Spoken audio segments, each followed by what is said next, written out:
Dans le mag animalier, il est l'heure d'accueillir notre invité de la semaine. Bonjour Jack. Bonjour à vous. On dit bien Jack avec un J, J-A-C-K. Et c'est Jack, ça se prononce Jack, comme Voilà. l'Union Jack.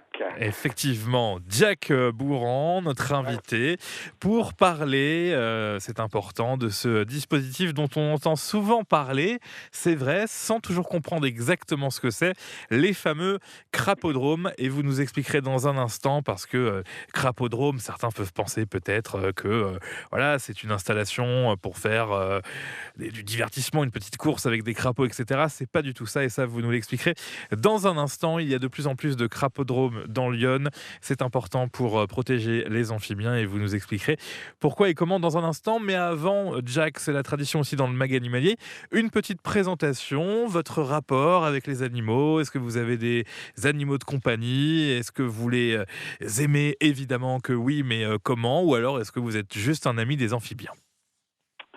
Eh bien, donc Jacques Bourran, on me connaît plus sous le pseudonyme de Père Jacques.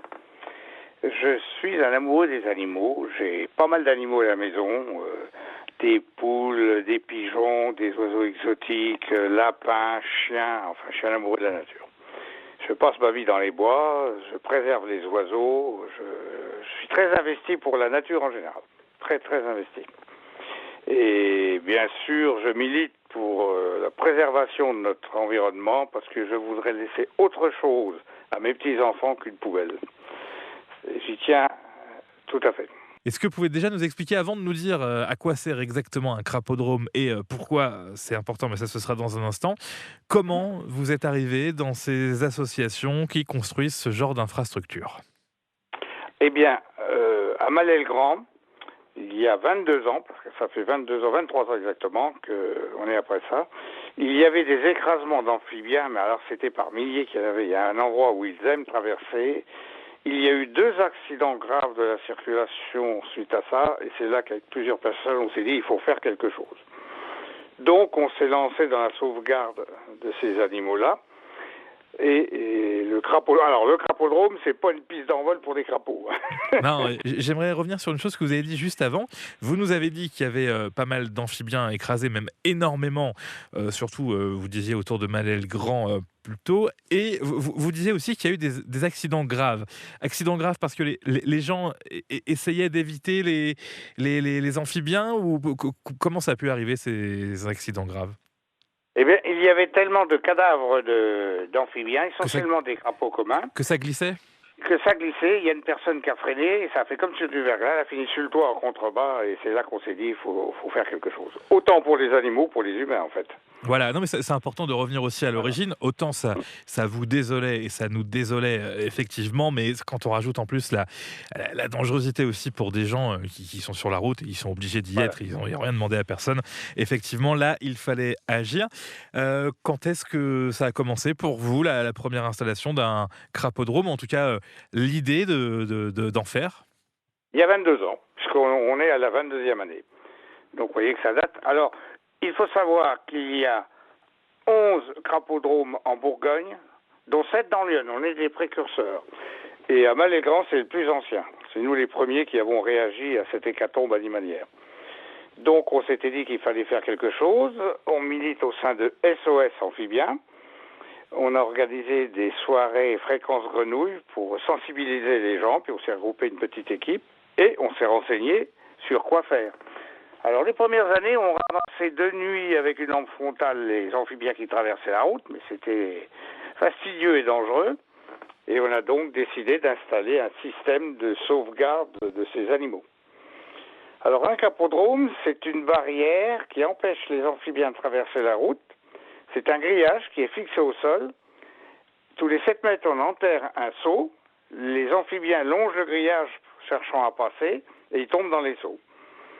Il faut savoir que les amphibiens descendent de forêt d'hôtes pour aller se reproduire dans les tourbières. Ils ne traversent pas n'importe où. Il faut qu'il y ait des marécages au bout. C'est pour ça qu'il y a une concentration de passage chez nous.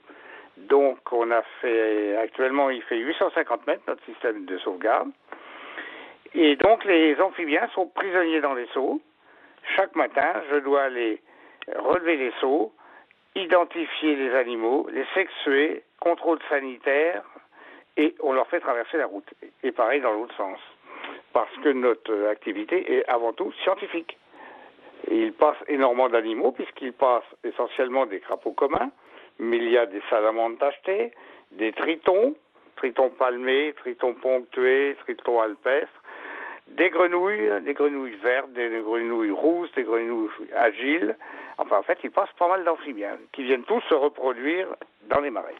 Dans le Mag Animalier, on parle crapodrome aujourd'hui. Vous nous avez très bien expliqué le principe, et je le rappelle, Jacques Bourran de l'association SOS Amphibiens. Donc une route sur le côté grillagée, réservée aux amphibiens qui arrivent de la forêt d'Hôte. Et au bout d'un moment, il y a un seau, ils tombent dans le seau et c'est vous qui les faites traverser quotidiennement, vous dites manuellement. Est-ce qu'il n'y aurait pas eu possibilité, peut-être avec les infrastructures, avec les communes, etc., de faire par exemple un passage souterrain sous les routes? Alors si, il existe des passages souterrains, il y en a très peu parce que c'est horriblement cher. Et puis c'est pas parfait, et on a du mal à les obliger à passer dans un trou noir sous la route, ils aiment pas bien. Ouais. Hein, c'est Crapoduc, ça s'appelle, mais c'est pas l'idéal. Et puis surtout, on n'a pas de suivi scientifique pour savoir ce qui passe. Parce que nous, ce qui nous intéresse, c'est de savoir si les animaux progressent ou régressent. Il existe des systèmes de détournement de circulation. Alors, je sais que mon frère, qui est responsable du même chose dans la Nièvre, a obtenu une déviation. Mais là également, on ne sait pas ce qui passe exactement. En fait, la panacée n'existe pas.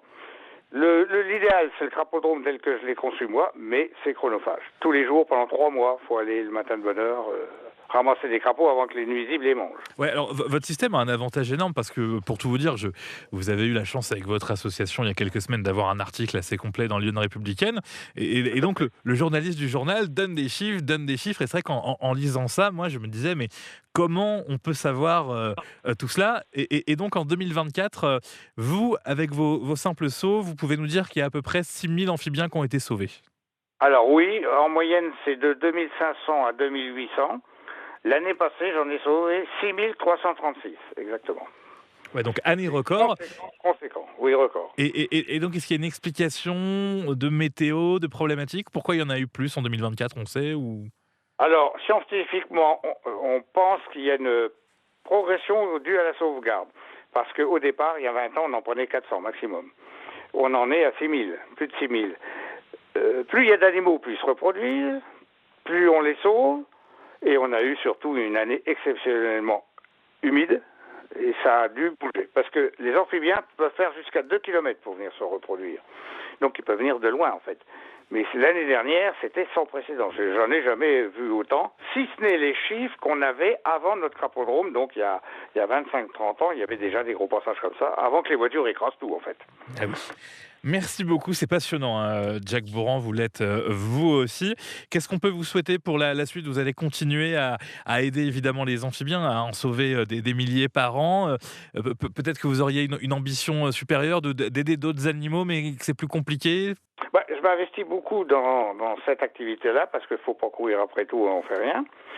Ce que je souhaite, c'est plus tard avoir de l'aide, parce que moi j'ai 74 ans, je ne ferai pas ça encore des années. Mais j'ai beaucoup de bénévoles qui viennent m'aider à installer, à relever maintenant. Je fais beaucoup de battage avec les médias. Et puis surtout, je voudrais susciter des vocations parce que je suis garde, et au début de voir un garde-chasse courir après les capots sur la route, j'ai essuyé des railleries dont je me fous royalement d'ailleurs. Et vous avez raison.